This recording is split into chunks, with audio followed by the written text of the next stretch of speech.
அளவற்ற அருளாளனும் நிகரற்ற அன்புடையோனுமாகிய ஏக இறைவனின் திருப்பெயரால் தொடங்குகின்றேன். وَإِذْ نَجَّيْنَاكُمْ مِنْ آلِ فِرْعَوْنَ يَسُومُونَكُمْ سُوءَ الْعَذَابِ يُذَبِّحُونَ أَبْنَاءَكُمْ وَيَسْتَحْيُونَ نِسَاءَكُمْ وَفِي ذَلِكُمْ بَلَاءٌ مِّن رَّبِّكُمْ عَظِيمٌ. உங்களை கடுமையாக வேதனைப்படுத்தி வந்த ஃபிரௌனின் கூட்டத்திடமிருந்து உங்களை நாம் விடுவித்ததையும் நினைவு கூறுங்கள். அவர்கள் உங்கள் ஆண் மக்களை கொன்றார்கள், உங்கள் பெண் மக்களை மட்டும் வாழ விட்டிருந்தார்கள். அதில் உங்களுக்கு உங்கள் இறைவனிடமிருந்து ஒரு பெரும் சோதனை இருந்தது. கொடுங்கோலனாக இருந்த ஃபிரௌன் ஒரு கனவு கண்டான். அந்த கனவில் இஸ்ரவேலர்களிடமிருந்து ஒரு ஆண்மகன் வந்து அவனை கொலை செய்ய போவதாக கனவு. ஜோசியக்காரர்கள் சொன்னதன் பேரில் பிறந்த அத்தனை ஆண் குழந்தைகளையும் கொன்றான், பெண் குழந்தைகளை மட்டும் விட்டு வைத்திருந்தான். அவ்வளவு பெரிய சோதனை. அந்த சோதனையிலிருந்து மீட்பதற்காக இறைவன் மூசா நபியை அனுப்பினான்.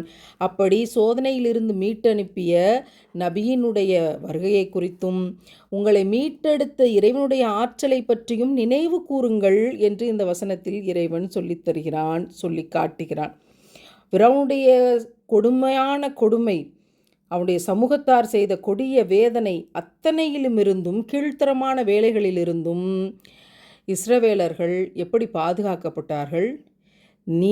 கடல் நீரில் மூசா நபியின் சமூகத்தை முன்னே நடக்கவிட்டு கடல் நீரின் மேல் நடக்கவிட்டு பின்னே வந்த ஃபிரௌனுடைய அத்தனை கூட்டத்தையும் எல்லா புறங்களிலும் இருந்து கடல் தண்ணீரால் மூழ்கடித்து ஃபிரௌன் கூட்டத்தை இறைவன் கொன்றான் என்பது நமக்கு இறைவன் எடுத்து தருகிற செய்தி.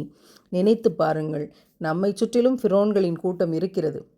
ஒரு நியாயமான மனிதரை சுற்றிலும் அநியாயக்காரர்கள் ஃபிரௌனுடைய கூட்டத்தாரை போல இவனை அழித்து விடலாம் என்று எல்லா திட்டங்களையும் அதிகாரத்தையும் பண பலத்தையும் இன்றைக்கு இருக்கிற அத்தனை வசதிகளையும் பயன்படுத்தி ஃபிரௌனுடைய கூட்டங்கள் பல்வேறு திசைகளிலும் இருக்கிறது. ஆனால் இறைவன் அத்தாட்சி தருகிறான். என்னுடைய நல்லடியார்கள் என்னை நம்பி இருந்தால் நான் அவர்களை கடல் மேல் நடக்க வைத்து பின்னால் வருகிற எதிரி கூட்டத்தை கடலில் மூழ்கடித்தும் நான் பாதுகாப்பேன். நினைத்து பார்க்க முடியாத விடயம், ஆனால் இறைவனுக்கு சாத்தியம், இறைவனுக்கு மட்டுமே சாத்தியம். நடக்கவே முடியாது என்ற அற்புதங்களை இறைவனிடம் கேளுங்கள் என்று நம்பிக்கை தருகிறார்களே, அதற்கு அத்தாட்சி இந்த வசனம். நீங்கள் எந்த கவலையில் இருந்தாலும் சரி, எந்த அநியாயக்காரர்களால் சூழப்பட்டிருந்தாலும் சரி, இந்த வசனத்தை நினைவு கூறுங்கள். ஃபிரௌன் கூட்டம் அழிக்கப்பட்டதைப் போல அந்த அநியாயக்காரர்கள் அழிவார்கள் என்பது நிச்சயம். ஆமீன்.